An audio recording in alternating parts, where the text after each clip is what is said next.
नमस्कार, आप सभी को एक बार फिर से स्वागत है प्रॉपर्टी नॉलेज उमेश में। और आज हम बात करेंगे, आज मैं किसी प्रोजेक्ट की बात नहीं कर रहा हूँ, बीच बीच में मैं कुछ टॉपिक्स लाता हूँ जो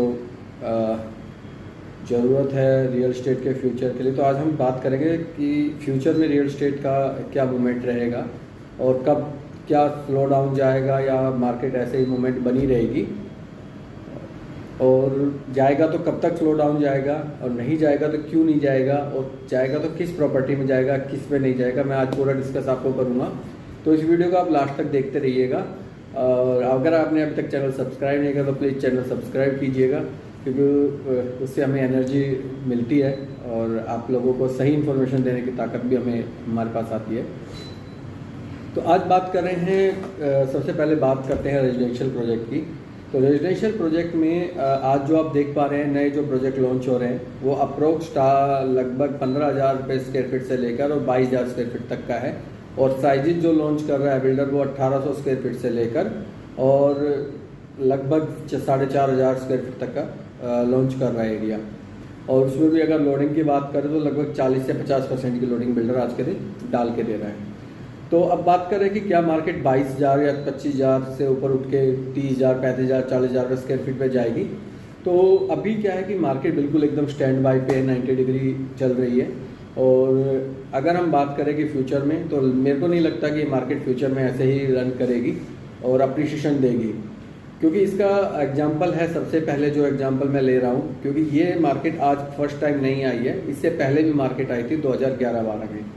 जिन्होंने 2011-12 की मार्केट देखी है उससे बहुत अच्छी तरह आप समझ चुके होंगे, वो जानते हैं कि मार्केट का क्या होता है। ऐसे ही रेट बढ़ते थे कि आज बुकिंग किया और विद इन 1 आवर 2 आवर्स में 100-200 रुपये 300 रुपये पर स्क्वायर फीट बढ़ जाता था। वो वहाँ उस टाइम वो लेंथी अमाउंट होता था, क्योंकि प्राइस होता था 3,000, 3,500 स्क्वायर फीट का रेट, 2,500 रुपये स्क्वायर फीट का रेट होता था। तो 10 से 20% का अप्रिशिएशन वो इमीडिएट, 10% इमीडिएट आ जाता था। तो क्या ये भी ऐसा होगा? नहीं, लेकिन उसके बाद जो वो मार्केट डाउन आई, उसके 2013 के बाद जो डाउन आई, तो वो जाके 2020 में, अब कोरोना से पहले तक वो बिल्कुल डाउन रही, और इतनी भयंकर डाउन रही कि बिल्डरों ने प्रोजेक्ट बनाना बंद कर दिया। लोगों ने सेल परचेज बिल्कुल नाम मात्र होती थी, जिसको एक्चुअल जरूरतमंद है। और जिन्होंने बुकिंग की थी, मेरे पास एक लेटेस्ट एग्जांपल उसका है DLF अल्टीमा, जिन्होंने 2 करोड़ का बुक किया था, उन्होंने 1 करोड़ 35 लाख का बेचा था। मतलब आप 2 करोड़ की चीज़ पर अगर 70-75 लाख का आप लॉस ले रहे हैं, 65-70 लाख का, तो काफ़ी बड़ा लॉस हो जाता है। तो अभी इसी सेम वो सिचुएशन अभी है कि अभी यही सिचुएशन चल रही है कि एकदम मार्केट अप हो गई है। और अब आगे क्या होगा या नहीं हो, क्योंकि जो भी नए प्रोजेक्ट आ रहे हैं वो रेट कुछ ना कुछ 1,000 रुपये प्लस ही करके ला रहे हैं। तो 1,000 रुपये एक नॉर्मल सा अमाउंट होता है, तो नॉर्मल अमाउंट होता है। लेकिन अगर हम एज ए बायर बात करें तो 30 से 35 लाख 40 लाख रुपए का हो जाता है, जो कि बहुत बड़ा अमाउंट होता है। अब ये डाउन जाएगी या नहीं जाएगी इसका मैं बताता हूँ। अंडर कंस्ट्रक्शन मार्केट है, वो मेरे हिसाब से डाउन जाएगी, 100% डाउन जाएगी। और जो प्रोजेक्टों के मैं वो डाउन का बता देता हूँ, जो चाहे वो DLF का परिवाना हो, वाइट लैंड हो, शोभा हो, और या M3M हो, गोदरेज हो, या जितने भी नामी गिरामी बिल्डर हैं, क्योंकि लगता है कि वो नहीं जाएगा, नहीं, ऐसा नहीं है, क्योंकि सभी आज जो परचेज चल रहा है वो सब इन्वेस्टर परचेज कर रहे हैं। टोटली 95% इन्वेस्टर हैं और उस 5% आपका एंड यूजर है। उस 95% में भी अप्रोक्स जो बड़े बिल्डर हैं, जैसे DLF है, गोदरेज है, शोभा है, तो इन बड़े बिल्डरों में भी ज़्यादातर जो पैसा डाल रहा है वो इन्वेस्टर NRI क्लाइंट डाल रहा है। और NRI भी आज आप देखेंगे तो DLF का बाहर टूर होता है, शोभा ऑलरेडी दुबई में सेटल्ड है तो बाहर टूर करते हैं, तो गोदरेज वगैरह सब बाहर टूर कर रहे हैं। तो NRI इसमें ज़्यादातर पैसा डाल रहा है, क्योंकि NRI जो है वो ना तो लोकेशन देख पाता है, ना ही वहाँ के रेट क्या चल रहे हैं वो देख पाता है। बस वो देखता है कि हाँ ये XYZ ब्रांड है और ये बना देगा, और कंस्ट्रक्शन अच्छी होगी, सब कुछ अच्छा होगा। तो ज़्यादातर जो हमारे बिल्डर हैं वो फोकस कर रखा है NRI में, चाहे वो सिग्नेचर हो, चाहे वो कोई हो। क्योंकि आज मैं एक चीज़ बड़ा हिडन है बिल्डरों में, कि आज है ना, आपको वही चीज़ बेची जाती है इंडिया में जो NRI छोड़ देते हैं। तो और फर्स्ट प्रेफरेंस जो देते हो NRI को ये लोग देते हैं आजकल। ये मतलब कोई बताएगा नहीं आपको, ना ब्रोकर ना बिल्डर, क्योंकि ये नेचुरल चल ही रहा है। अगर कभी इनका डाटा उठा के देखोगे तो आपको NRI का काफ़ी ज़्यादा लोड मिलेगा उसमें। तो वो लोग आज के दिन बुक कर रहे हैं।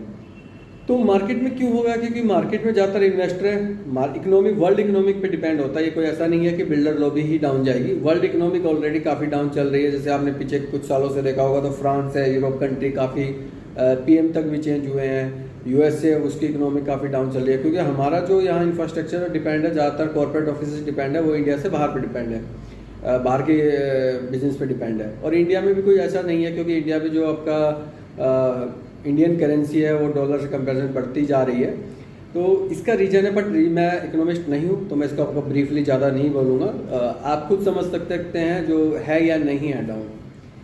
तो अब बात करें क्यों है, क्योंकि रेट है ना काफ़ी हाई हो चुके हैं। अगर मान लीजिए 3-3.5 करोड़ से मिनिमम स्टार्टिंग है, जो बिल्कुल नया बिल्डर है, बिल्कुल हल्का बिल्डर है, और आपका 8, 9, 10 करोड़ तक का प्रोजेक्ट है। गुरुग्राम एक इतना बड़ा हब नहीं है जो 10-12 करोड़ की प्रॉपर्टियाँ इतने प्रोजेक्ट निकाल सकता है। और ऐसा नहीं है कि ये बिल्डर कुछ अलग ही यूनिक दे रहे हैं। यही बिल्डर अगर हम 2-3 साल पहले जब लॉन्च कर रहे थे 63 में DLF, खुद उसने 13,000 रुपये के 14,000 रुपये के रेट पे लॉन्च किया था उस टाइम।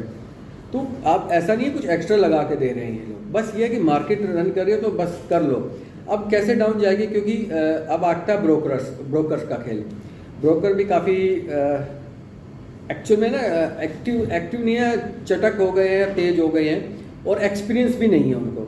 मतलब 70% ब्रोकर ऐसे होंगे आपके यहाँ जो 2015 के बाद या 2018-20 के बाद के आए हुए हैं, या 2015 के बाद बस सीखना स्टार्ट किया था। तो उन्होंने कभी भी 2011-12 की तेजी, 2013 के बाद की मंदी नहीं देखी है। उनका एक कॉमन वर्ड होता है, सर मैं बैठा हूँ, मैं बिकवा दूंगा।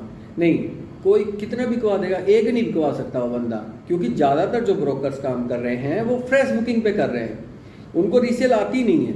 अगर आप बड़े से बड़े ब्रांड का ब्रोकर को देखो, ब्रांड कोई नहीं है वहाँ। मतलब गुड़गांव में अगर आप बात करोगे कि ब्रोकर्स में कोई ब्रांड है, नहीं, कोई ब्रांड नहीं है। लेकिन वो क्या कि अच्छा ऑफिस खोल के बैठे हैं, बड़ा ऑफिस बैठे हैं, उसमें काफ़ी स्टाफ बैठा दिया, कोट पैंट पहरा दिया, पानी अच्छी क्वालिटी का दे दिया आपको, और उस मतलब इस तरीके से दिखावा करेंगे। उनसे अगर आप कभी भी ये कहोगे भाई मेरा रीसेल कर दे, तो लगभग ब्रोकर कहेगा जी मेरा काम रीसेल का नहीं है, मैं बुकिंग करता हूँ। और उस टाइम ये आपका होता है। और जब फिर आपके पास मान लीजिए 5 करोड़ की प्रॉपर्टी है, और ज़्यादातर क्लाइंट ऐसे हैं यहाँ, मतलब मैं कहूँगा 60% क्लाइंट ऐसे, 60-70%, हो सकता है ज़्यादा भी हो, बट मैं एक नॉर्मली फिगर लेके चल रहा हूँ कि 60% क्लाइंट ऐसे हैं जिनके पास सिर्फ 1 से 1.5 करोड़ रुपये हैं। और ब्रोकर्स आता है कि सर ये प्रोजेक्ट लॉन्च हुआ है, आप इस पे ले लीजिए, और इसमें मैं आपको विदिन 30% पेमेंट कर दीजिएगा, और मैं आपको फिर निकलवा दूंगा। क्योंकि देखिए आप उससे पिछले वाला प्रोजेक्ट पे देखो 50 लाख प्रीमियम आ गया, अभी तक पेमेंट गई भी नहीं है, 70 लाख पेमेंट आ गया, 30 लाख प्रीमियम आ गया, ऐसे करते हैं। लेकिन आपको रियलिस्टिक पे रहना होगा। वो आदमी इसमें पैसा कमाएगा जिसके पास पूरी की पूरी पेमेंट होगी, बट वो भी इमीडिएट नहीं कमाएगा। जब मार्केट बिल्कुल स्लो डाउन जाएगी उसके बाद उठने में कम से कम 3 साल लगेंगे, 4 साल लगेंगे उस मार्केट को उठने में, कम से कम लगेंगे, और उसके बाद वो प्रीमियम कमा सकता है। लेकिन अगर वो बट वही है कि ज़्यादातर जो है वो कोई ना कोई बड़ी पोस्ट पे बैठे हैं, बड़ी नौकरियों पे बैठे हैं, या बिजनेसमैन हैं।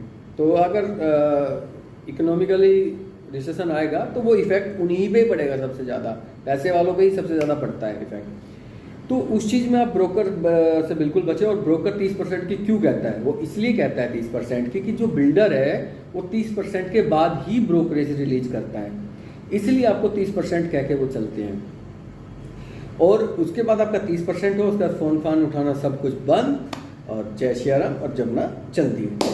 तो आप उन चीज़ों से बचो, क्योंकि इसमें फाइनली मार होगी इन्वेस्टर की, बायर की। और वो मतलब अगर आप 1.5 करोड़ रुपये लगा रहे हो, और उसमें से अगर आपका 50-60 लाख रुपये माइनस हो गया, या अगर आपने पेमेंट नहीं दी और वो फॉरफिट हो गई, तो या उसमें से 20% भी काट लिया टोटल वैल्यू को, तो आपको कुछ नहीं मिलेगा, लॉस फाइनली आपका ही है। अब रेजिडेंशियल में लेकिन जो ready to move in property है, जो 10 साल 8 साल पुरानी प्रॉपर्टियां हैं, उन प्रॉपर्टियों के रेट नहीं डाउन जाएंगे।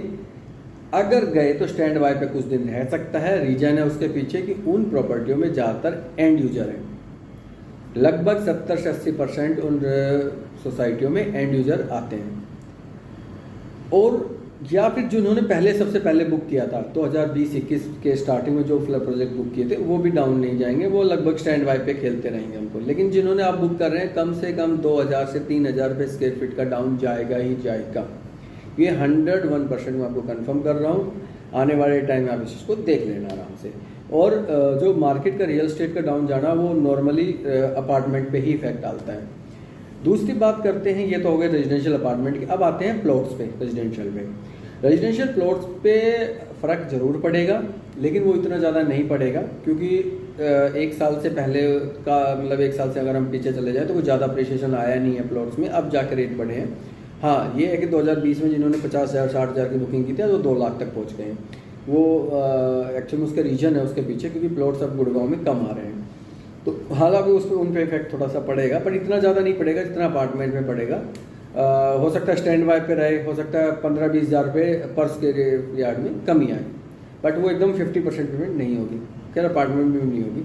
तो वो आप देखते उसमें आप इन्वेस्टमेंट कर सकते हैं, क्योंकि चौथा फ्लोर ना होने की वजह से ये चीज़ें आपके सामने आती हैं, इस वजह से प्रॉब्लम आई प्लॉट्स में। उसके बाद आता है कमर्शियल ऑलरेडी नॉर्मल ही चल रहा है, ना वो हाई पे है ना वो डाउन है, तो उसमें भी थोड़ा सा डाउन आएगा, फॉल डाउन आएगा। तो ऑल ओवर प्रॉपर्टी आपकी मतलब यही करें कि आने वाला टाइम अगले 6 से 8 महीने बाद वो ऑलरेडी स्टार्ट हो चुका है। आज कोई भी प्रोजेक्ट आपका 100% सोल्ड नहीं है।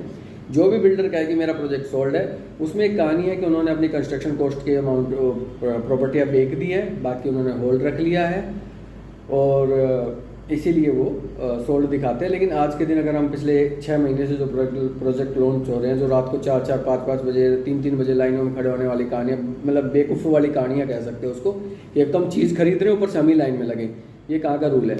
ये सब बकवासबाजी है। ये मतलब टोटली रियल एस्टेट को बदनाम करने का एक एजेंडा चल रहा है बड़े बिल्डरों से या से।